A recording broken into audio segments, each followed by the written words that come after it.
Do I think I'm going to use this again? Probably.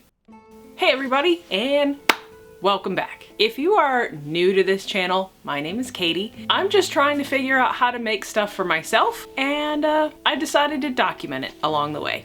If you're interested in making things or watching people sort of succeed at making things, then stick around because we've got a lot of good stuff coming. Today's video is part 2 in my Perfect Pants experiment series, and today we are going to try to actually make a pair of pants. In the last video of this series, I did some research and tried to figure out exactly what shape and what rise I was looking for, and today I'm going to try to execute. Last time, a bunch of you recommended the top-down, center-out strategy of fitting pants, and so I think today what I'm going to do is I am going to use my Winslow Culotte pattern as a starting place and attempt this technique of fitting pants the way that you want them to be fitted. In all fairness, I have watched exactly one YouTube video about this, so I'm basically an expert at it. So we'll give it a shot and we'll see how this goes.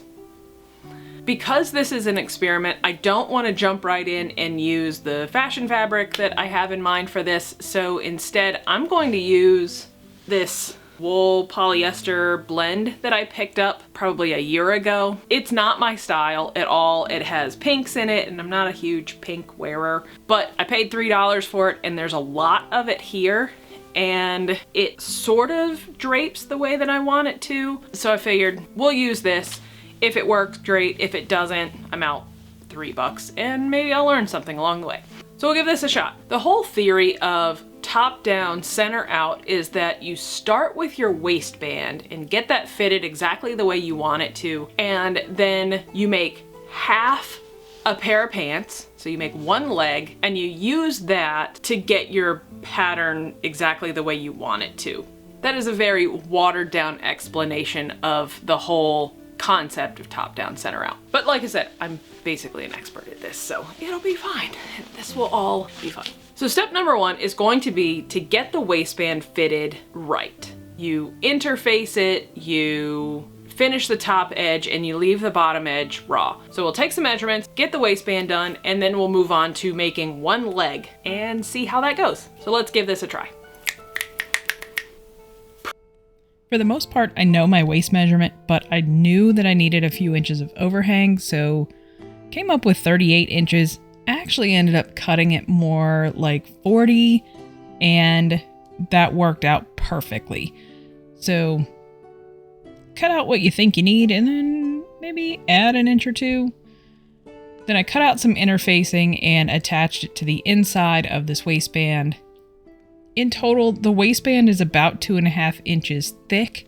I could probably have a narrower waistband, but that worked out just fine. I knew that by using this pattern, it's going to be way too wide, but I would rather have too much fabric than not enough, so wide we went. I fitted my waistband and put on my half a pant. The whole theory behind top down, center out, once you get your waistband done, is to fit the front seam and then the back seam. I started with the side seam. I don't know why, but I just started with the side seam. And because I wasn't real sure how to put in zippers, I probably should have folded the raw edge of the front seam and the back seam, but I don't know what I'm doing, and this is the best I got this time. I was able to put all of my pleats in, which I think is one of the highlights of this method. Is if you want to have pleats or any sort of decorative front, top down, center out really does work pretty well. However, working on the back is not fun. I don't know if I'm just not flexible enough. I don't know if it's because I don't have a big mirror, but trying to get a back dart pinned in was literally a pain in my ass. I can't tell you how many times I poked myself with a pin right in the butt. However, I was pretty happy with the direction this was going. So I have half a pant, and so far generally the fitting is going okay, but one thing that I'm noticing is because of the volume of the Winslow Culottes, the back panel is way too big. I'm going to take the inside seam out and I'm going to kind of zhuzh it up a little bit and see if I can take some of that back volume out, but I'm liking how the pleats are falling. I think that is going to probably work out pretty well. So we'll continue on with the trial and error and just see if we can figure this out. It's an interesting way to fit pants. I'm not sure if I like it, but it's interesting. Also, I found an inordinate amount of cat hair on this. That's not from my cat. I probably should have washed it ahead of time. So I did take some width out of the inside seam, but you know what you're not supposed to do when you're making pants? You're not supposed to mess with the inside seam because it messes with the crotch. So learn from my mistakes here, kids.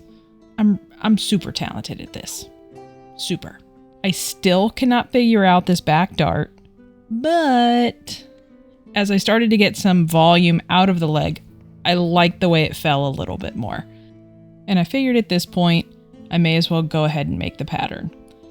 So to make this pattern, I got out my contractor paper and I had to cut out the part that my wonderful child, Oscar, decided to rip up. Did I save this part? I didn't. I'm very proud of myself for not saving trash. But I took the pants apart and laid out the front panel so that I could make my pattern piece. I also wanted to mark where my pleats were, so I marked where each pleat starts and where they should fold to, if that makes any sense. I also put in little arrows to show me what direction the pleats were supposed to fold.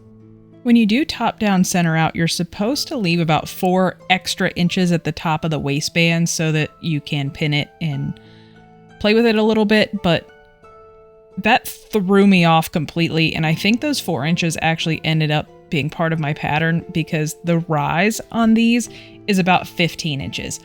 I'm not complaining because I actually really like it, but it's a little much. So I cut my pattern pieces out and transferred them to fabric, pinned in my pleats and my darts, and I even pressed everything in place. Aren't you proud of me for actually using my iron? I'm pretty proud of myself. The rest of this was really just pinning everything in place, sewing it together, and creating actual pants, which I'm kind of proud of.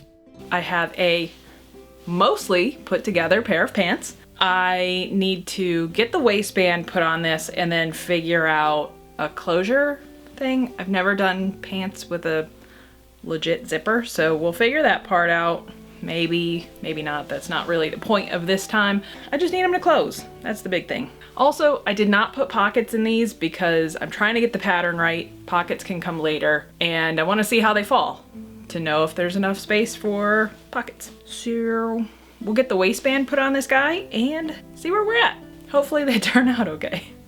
Because I had already fit the waistband, I actually needed to take a couple inches out of the hip to waist area on the side seams, and it actually made it fit a lot better. And what I did was took those pieces that I cut off and transferred those measurements to the pattern. So there's a nice little hip swoop now, which I thought was pretty clever of me. With the waistband, I'm just pressing all of those raw seams and edges up into the waistband and then folding the raw edge under so that I can hand tack everything down and get it in place.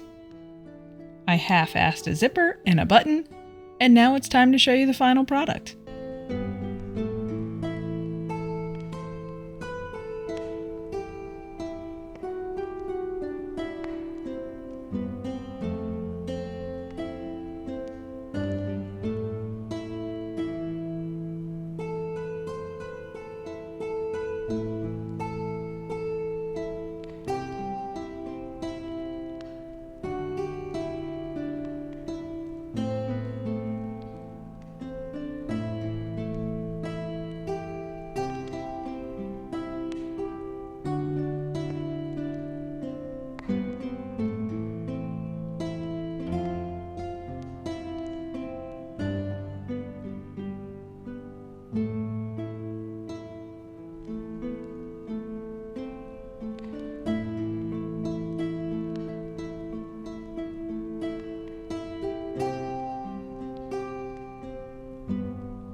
Oscar has stolen my seat.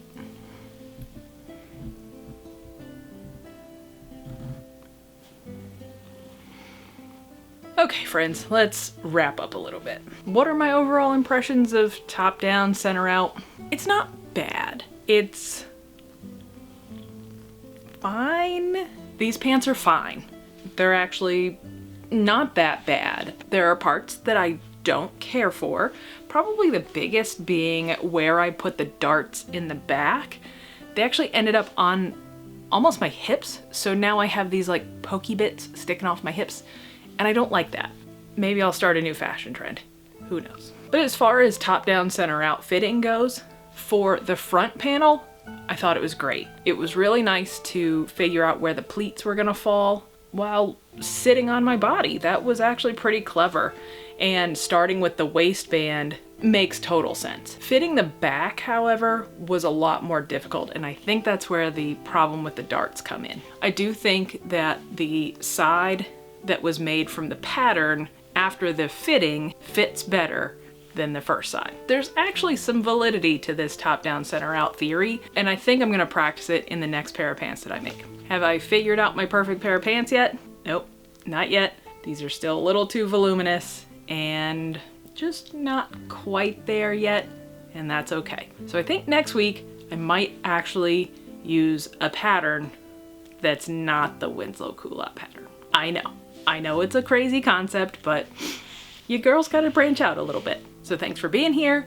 I hope you found this at least somewhat informative, and I will see you guys next time. Don't forget to subscribe, give this video a like, and come back next week to check out part 3, where Katie tries a different pattern. Now I gotta go find a pattern. Until next time, bye! But I do want you guys to see what's happening, because it's really cute. Look at him. He just taking a little nap. I'm pretty sure this means I'm not allowed to move.